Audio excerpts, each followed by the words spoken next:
Morning. আমি একদম রান্নাঘর থেকে আমার আজকের ব্লগটা শুরু করছি আর তোমাদেরকে সাথে নিয়ে। আশা রাখি ঈশ্বরের কৃপায় সকলেই ভালো আছো, সুস্থ আছো, আর আমিও ভালো আছি। আমার চ্যানেল অর্পিতা স্টে আউটে তোমাদের সকলকে অনেক অনেক ওয়েলকাম। আজ হলো রবিবার, এখন বাজে ঘড়িতে 8টা সাড়ে 8টা মতো। সকাল সকাল বানিয়ে নিচ্ছি সকালের জলখাবার। আর এদিকে বিট ভাজা বসিয়ে দিয়েছি, আর একদিকে আমি রুটি নয়, একটু পরোটা মতো করে নিচ্ছি। এটা আমি মেখে নিয়েছিলাম মিষ্টি আলু আর গাজর সিদ্ধ দিয়ে, আর শুধু একটুখানি লবণ দিয়ে আটাটা মেখে নিয়েছি। নিয়ে এখন বেলে পরোটা করে নিচ্ছি। ঘি বা সাদা তেল দিয়েই ভাজি, তো আজকে ভাবলাম যে একটু বাটার দিয়ে ভাজি। বাটার দিয়ে ভাজলে আরও বেশি টেস্টি হয় পরোটাগুলো। তো বন্ধুরা, আশা রাখবো আমার আজকের ভিডিওটা তোমাদের নিশ্চয়ই ভালো লাগবে, আর পুরো ভিডিও জুড়ে তোমরা আমার সাথে থাকবে। ছুটির দিনে ঘুম থেকে উঠে পড়লেও ব্রেকফাস্ট বানাতে কিন্তু একটু দেরি হয়, মানে একটুখানি আলসেমি লাগে যে আজকে অত ঘড়ি মেপে কিছু করতে হবে না। কিন্তু আজকে আবার আমার মেয়ের অ্যাবাকাসের ক্লাস আছে, যেহেতু স্কুল বন্ধ তাই অনলাইনেই ক্লাস হয় 9টা থেকে। সেই জন্যই একটু তাড়াতাড়ি করে আবার রুটিগুলো করে নিচ্ছিলাম। আর এই কয়দিন কোনো টিচার নেই, 1 তারিখ থেকে সব টিচাররা আসবে। তো ওই জন্য আমার দুটো, পমের দুটো, সোনুর একটা, দুষ্টুর একটা, মানে 6টা করে নিলেই আমাদের হয়ে যাবে। তো চলো, ব্রেকফাস্ট রেডি, এখন খেতে দিয়ে দেওয়ার পালা। আমি আর পম বিট ভাজা দিয়ে আর সস দিয়ে খাবো, আর সোনু দুষ্টু শুধু সস দিয়ে খাবে। আর রোববার মানেই কিন্তু দুপুরবেলায় একটু জমিয়ে মাংস ভাত। তবে সবসময় প্রত্যেক রবিবারেই মাংস হয় না, মাঝে মাঝে একটু ঘুরিয়ে ফিরিয়েও হয়ে যায়। মাঝে মাঝে আমাদের শনিবারও মাংস ভাত খাওয়া হয়, আর রবিবার দিন মাছ ভাত খাওয়া হয়। আসলে শনি রবি দুদিনই তো আমাদের ছুটির দিন, তো দুদিনই আমরা সমানভাবে ছুটির আমেজে থাকি। সোনু দুষ্টুর পরীক্ষার পরে তো কদিন এমনিতেই স্কুল ছুটি আছে, সেই এপ্রিলের 4 তারিখ থেকে ওদের আবার স্কুল খুলবে। আর এই জন্য সোনু দুষ্টুর সাথে আমিও কদিন কিন্তু ছুটির আমেজেই আছি। ওদের স্কুল ছুটি মানে আমারও ছুটি, কারণ সকালে উঠেই ওদের দুজনকে ঘুম থেকে তোলা, টিফিন রেডি করা, ওদেরকে রেডি করা, এইসব তো করতে হচ্ছে না। তাই আমিও ছুটির আমেজেই আছি। আর আজকে দুষ্টু বলেছে নিজেই খাবে, তো ওই জন্য পম একটুখানি মাখিয়ে দিচ্ছে। আর এই দেখো, এ একবার ওর থালায় হাত দেয়, ও একবার ওর থালায় হাত দেয়, দুজনের এইসব খুনসুটি চলতেই থাকবে। বারণ করলেও শুনবে না, দুষ্টু অনেক রকম দুষ্টুমি করবে, আর সোনুরও সেগুলো করতে হবে, ভাই করছে বলে। জানি বড় হয়ে গেলে এই সবগুলো আস্তে আস্তে কমে যাবে।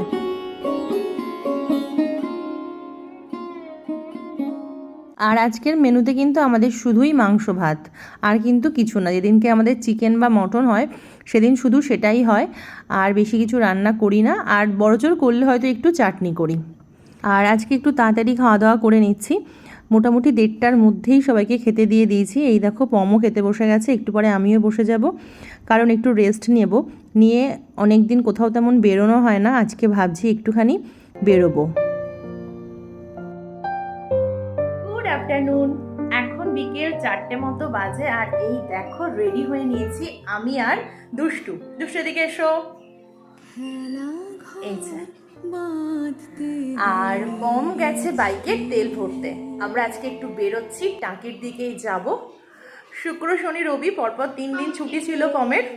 দাঁড়াও, শুক্র শনি রবি পরপর 3 দিন ছুটি ছিল, তো ভাবলাম যে একটুখানি কোথাও বাইরে থেকে ঘুরে আসি। ঘরে বসে বসে বোর হয়ে যাচ্ছিলাম, শরীর খারাপ, তবু একটু বাইরে মাঝে মাঝে ঘুরে না আসলে কিন্তু মন ভালো থাকবে না। তো চলো, কোথায় যাব তোমাদেরকে অবশ্যই সাথে নিয়েই যাব। অনেক দিন যাই না একটা জায়গায়, সেখানেই যাওয়ার ইচ্ছে আছে। আর হ্যাঁ, সোনু যাচ্ছে ও দাদার সাথে পার্কে, ও আমাদের সাথে যেতে চাইছে না, তো আমরা 3 জন যাব। তো চলো, বেশ ভালোই গরম পড়ে গেছে, দেখো মানে এইটুকু রেডি হতেই পুরো ঘেমে গেছি। সোনুকে বলেছিলাম যে তুমি আমাদের সাথে যাবে, দিদুনের বাড়িতে যাবে, না দাদার সাথে পার্কে যাবে। তো শেষমেশও পার্কে যেতেই রাজি হয়েছে। তো একটু পর দাদার সাথে পার্কে বেরোবে, আর এদিকে আমরাও এখন বেরোচ্ছি। তবে আজকে দুষ্টুকে নিয়ে যাচ্ছি, পরের দিন দুষ্টুকে রেখে সোনুকে নিয়ে যাব, এরকমই কথা বলে নিয়েছি। দুষ্টুকে সেদিনকে হয়তো বাড়িতে বা ও দিদুনের বাড়ি যে কোনো এক জায়গায় রাখবো। আর এই দেখো, আমরা বেরিয়ে পড়েছি, এখন 4:05-10 মতো বাজে। খুব একটা বাইরে মানে রোদ্দুরের তাপ নেই, তবু রোদ্দুরটা আছে দেখো, আর রাস্তাটাও কিন্তু এখনও বেশ ফাঁকা।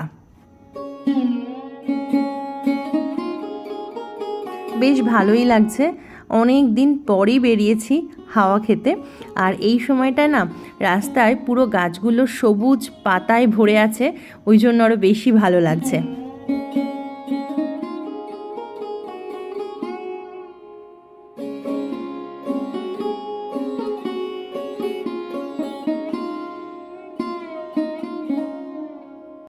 দুষ্টুর আবার এই একই রাস্তা দিয়ে চলতে ভয় লাগে, ভাবে যে আবার ওকে কি স্কুলে নিয়ে যাচ্ছে।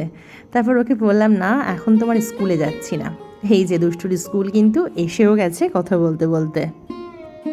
আর বেশ অনেকটা দিন পরে বেরিয়েছি, খুব ভালো লাগছে, হাওয়া খেতে খেতে চলেছি। আর অনেকটা দূর চলে এসেছি, এই দেখো টাকিতে চলে এসেছি। এটা হলো থুবর মোড়, সোজা গেলে হাসনাবাদ, আর এই যে বাদিকটা ধরে চলে গেলে সোজা আমাদের খুবই চেনা পরিচিত রাস্তা। আবার নেব বাদিক, সামনে হচ্ছে টাকি কলেজ। এই জায়গাটা তো আমাদের খুবই পরিচিত। তো চলো, আবার বেশ অনেক কটা দিন পরে চলেছি এই রাস্তা দিয়ে, বেশ ভালো লাগে এই রাস্তা দিয়ে চলতে। একটা সময় তো প্রায় রোজই যাতায়াত করতাম, এই রাস্তাটা খুবই আমাদের পছন্দের, প্রিয়। আর এই দেখো চলে এসেছে আমাদের ভালোবাসার জায়গা, আমাদের কলেজ। আরও কলেজ, পাপারও কলেজ। হ্যাঁ কি জেসিবি দেখছিস? কলেজ দেখ, কলেজটা দেখ। দুষ্টুকে দেখাচ্ছি কলেজ, যে এই দেখ এটা আমার কলেজ, তোর পাপার কলেজ। ও দেখছে সামনে জেসিপি গাড়ি, কি অদ্ভুত, যার যেটা পছন্দ। তো আমরা দুজনেই এই কলেজে পড়তাম, তবে একদমই একসাথে পড়তাম না। পম পাশ করে বেরিয়ে যাওয়ার পরে তারপরে আমি ভর্তি হয়েছিলাম। আর এই যে দেখো পম বললো চলো এখানটাতে একটু দাঁড়াই, ওই জন্য নেমে চলে গেলাম। বেশ কয়েকটা দিন পরে এসেছি তো ওই জন্য বেশ ভালো লাগছে। আর দেখলাম যে ওই পাশে নতুন লেখা আছে আই লাভ টাকি। দুষ্টু আবার সেটা পড়ে বলছিল। দুষ্টু এখন নতুন অক্ষর চিনতে শিখেছে, তাই কোথাও কিছু লেখা দেখলে ও সেটা পড়ে, বা কোনো কিছু একটা ওয়ার্ড উচ্চারণ করে সেটা স্পেলিং কি হবে সেটা নিজে নিজে বলার চেষ্টা করে বা আমাদের কাছে শোনে। ইদানিং এই জিনিসটা খুব ওর মধ্যে দেখছি, সব কিছু শব্দ দেখে ও বারবার সেটা পড়তে চেষ্টা করে, বা কোনো শব্দ দেখে সেটা স্পেলিং করছে। সেটা সারাদিন ও এই খেলায় মেতে আছে। ওই দেখো এখন তোমাদেরকে দেখাই দূরে বাংলাদেশ, এক ঝলক বাংলাদেশের দৃশ্য দেখিয়ে দিই নদীর ওপারে।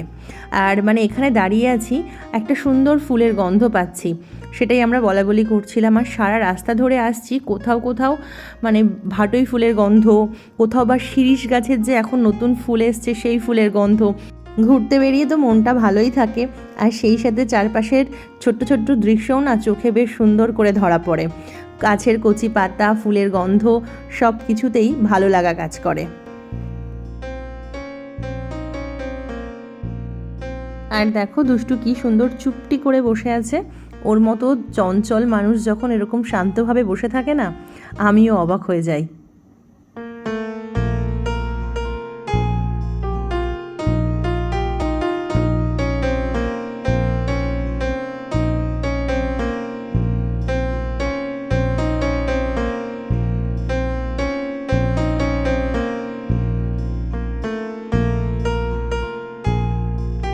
আমরা টাকিতে আসলে মানে গেস্ট হাউসের এই জায়গাটাতে আসলে আমরা এই জিনিসটা কিন্তু মিস করি না, সেটা হলো এখানকার দারুণ স্বাদের মালাই।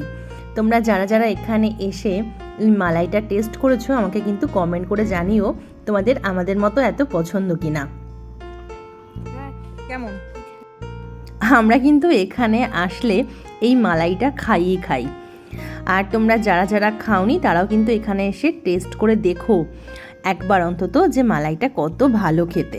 পরপর দুটো বসে, আমরা একদম দেখালাম যেখান থেকে নিলাম। আর পরে আরও একটা জায়গা আছে, ওখানে সরমালাই পাওয়া যায়, আমাদেরকে পরে বলছিল, কিন্তু যখন আমরা ওখানে বাইকটা রাখলাম দোকানদার ছিল না বলে ওনার কাছ থেকে নিতে পারিনি। পরে আরেকদিন নেব, নিয়ে তোমাদের সাথে শেয়ার করব যে ওই মালাইটাও কেমন।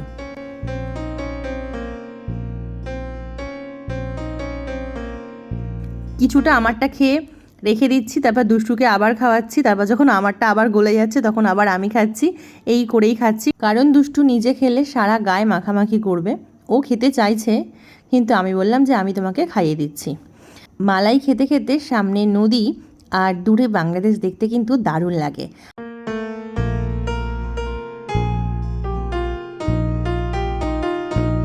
আর তার থেকেও কি বেশি ভালো লাগে বলো তো, দারুণ মন প্রাণ জুড়ানো হাওয়া, একদম মনটাকে পুরো সতেজ করে দেয়। এই জিনিসটা কখনোই পুরনো হয় না, যতবার আসি মনকে একদম ভালো লাগায় ভরিয়ে দেয়। তারপর আমরা বেশি সময় নষ্ট করলাম না, উঠে পড়ছি। এখানে 10-15 মিনিট মতো ছিলাম। আমার ইচ্ছা ছিল আজকে একটুখানি মিনি সুন্দরবন যাওয়ার, কিন্তু ওইখানটা যেতে গেলে না আরও তাড়াতাড়ি বাড়ি থেকে বেরোতে হতো। আমরা মোটামুটি 4টের পরে বেরিয়েছি, আর তার আগে কি করে বেরোই, তার আগে তো এখন ভালোই রোদ্দুর থাকে।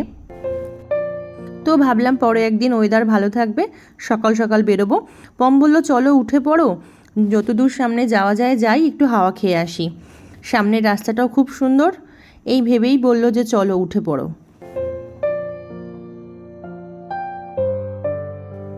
টাকিতেই নিউ মালদ্বীপ রিসর্ট বলে একটা নতুন জায়গা হয়েছে, ফেসবুকে দেখছি সবাই যাচ্ছে, ছবি টবি দিচ্ছে, তো ভাবলাম যে ওই দিকটাতেই যাই। তো শেষমেশ আমাদের ডিসিশনটা চেঞ্জ করলাম। আর রাস্তাটা তো ঠিক জানি না ওটা কোন দিকে, প্রথমবারের জন্য যাচ্ছি, তাই শেষমেশ অত দূর গিয়ে উঠতে পারবো কি না সেটা নিয়ে একটু ডাউট আছে। তবে আমার ড্রাইভার মোটামুটি ভালো, ঠিক নিয়ে যাবে এটাও জানি। যতবারই টাকিতে আসি কয়েকদিন বাদে বাদে কিছু না কিছু চেঞ্জ কিন্তু সবসময় আমাদের চোখে পড়ে। শহরটা আরও দিন দিন উন্নত হচ্ছে সেটাই দেখি। টাকি আমাদের সবসময় একটা ভালো লাগার শহর। বসিরহাটকে তো অবশ্যই আমরা ভালোবাসি, তার পাশাপাশি টাকিও আমাদের অনেকটা মনের কাছাকাছি, কারণ টাকির পরিবেশ, এই যে গেস্ট হাউসের এই সুন্দর জায়গাটা, বিশেষ করে কলেজের দিনগুলো, সব মিলে মিশে টাকি আমাদের আবেগ বলতে পারো। আগে কোনো একটা বিশেষ দিন হলেই কাছে পিঠে কোথায় যাব, চলো টাকি যাই, সহজেই আমরা চলে আসতাম টাকিতে বাইক চালিয়ে।